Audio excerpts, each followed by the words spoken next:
Séquence atmosphère, Mohamed Benchikou, vous avez choisi un très grand cinéaste, Milos Forman, qui nous a quittés tout récemment, en février 2018. Pourquoi lui? Pourquoi lui? Je vais citer encore Jean-Louis.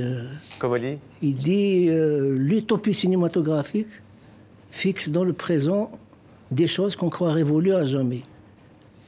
Et il a nourri notre utopie cinématographique avec ses films, avec son film sur Mozart. Moi, je suis marqué.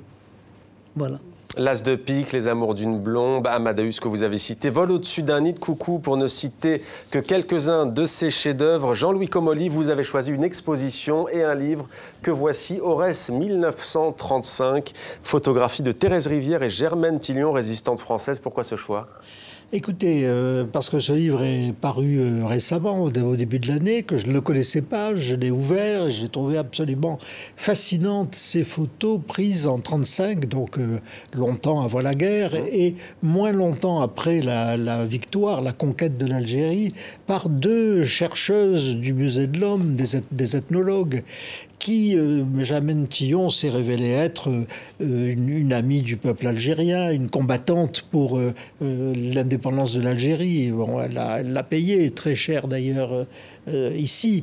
Mais voilà, des femmes exemplaires qui n'ont pas eu peur d'aller à la rencontre d'une altérité extrêmement éloignée de leur place et de leur position. Bon, tous les ethnologues font ça, vous me direz. Mais dans le cas de ces deux femmes, c'était formidable parce qu'elles ont fait des photos.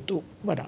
C'était pas simplement des rapports, des écrits. Là, on passait précisément par l'image. Ce danger que je dénonçais tout à l'heure, elles l'ont affronté et elles en ont triomphé. Elles ont donné un visage à celles et ceux que l'on ne voyait jamais.